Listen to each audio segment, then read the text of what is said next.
Our collective started 8 years ago in Amsterdam. We met together during our master's study, and eventually we start to work together under the name Foundland. Foundland in the beginning was really interested in investigating our position as artists, what kind of topics we want to work on, what kind of issues we want to address in our research or artistic practice. We are kind of multidisciplinary, so we don't have like specific forms that we strict with. So in the beginning, we started with a lot of publications and workshops, and now we do installations, a lot of video work. So we've been working together since 2009, so quite a few years now. And maybe what's interesting to know about us is that we've really developed work since 2012, maybe, based on residencies that we've actually done and periods of living abroad. So in 2013, we were both based in Cairo in Egypt for half a year, and then subsequently made work related to that experience, and also work related to Syrian communities at that time that were displaced and living in Cairo. In 2014, we lived in New York City for a while, which is when we looked into the identity of Arab immigration after the time that we spent there.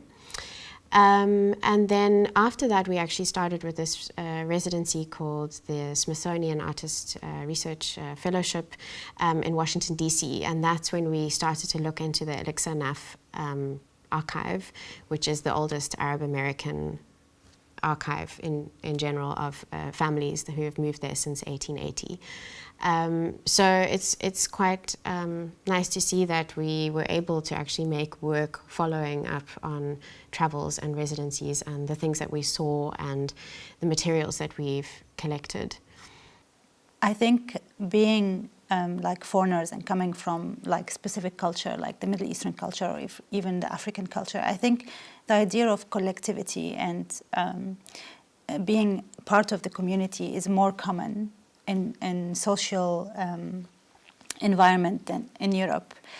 So I think the will to work together or be together or share things together, it came naturally.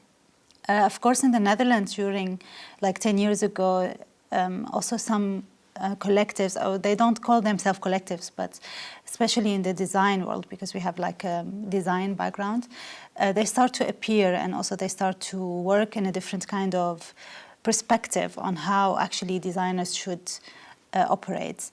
So that was also for us kind of interesting to see if we can also like join this movement and be part of introducing like kind of new collaboration.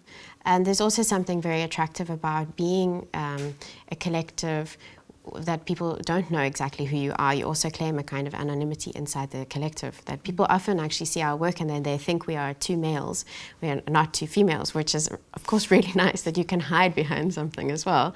I think it's also important for us that we are two females as well, which we really notice because we are teaching both in the Netherlands and in Cairo, that this really also is very important for young female students, because our profession is male-dominated still, even though we have mainly female students that we teach.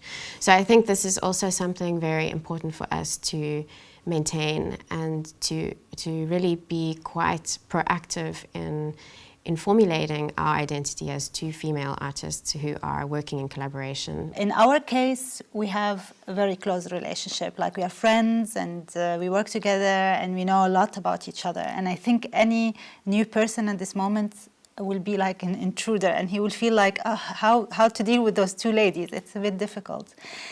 But of course, we are always open to work with other people, like on specific projects. So, because we need sometimes other skills.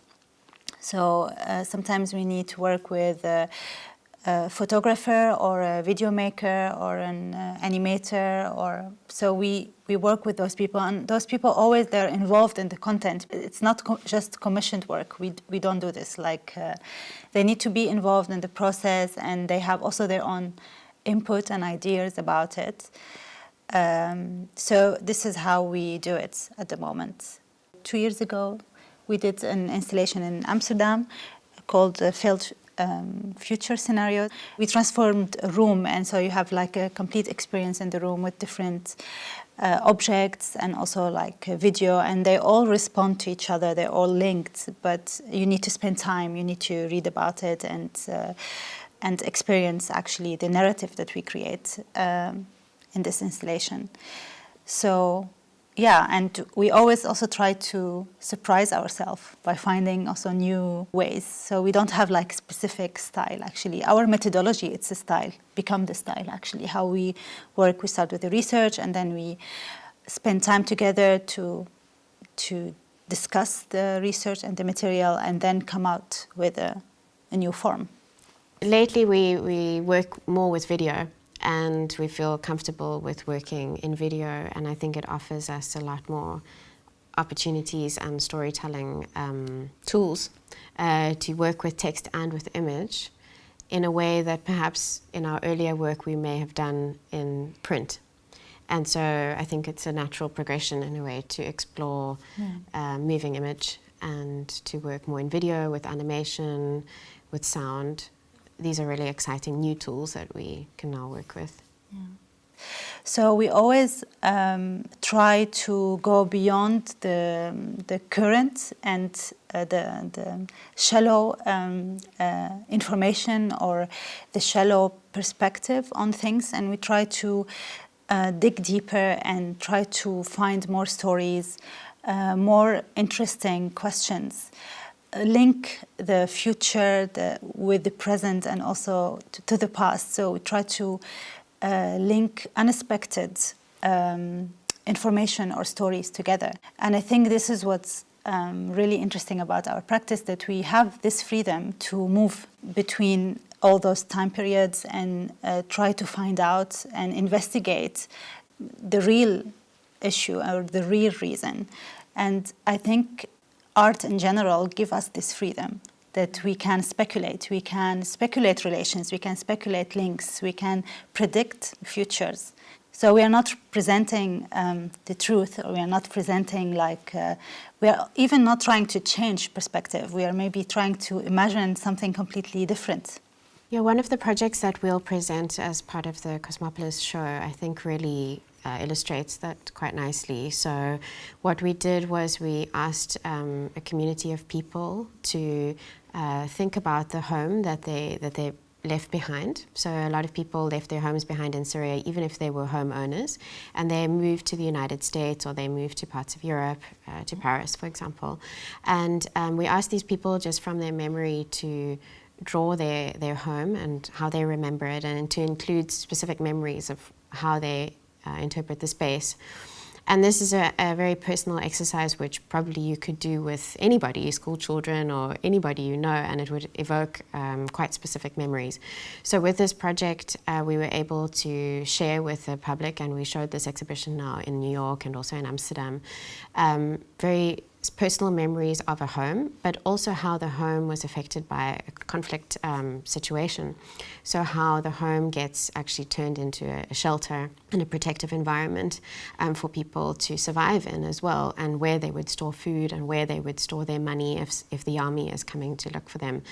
So through that project, the audience in Europe, for example, has access to a more personal interpretation of a story, which is a really important, really crucial counter-narrative to what we're normally seeing, because it's not true that Syria is a complete mess and always has been a total chaotic place. No, of course it's a place where people live, where real people are still living, and this is just something that we see because we're faced with this kind of media reality of the world every day.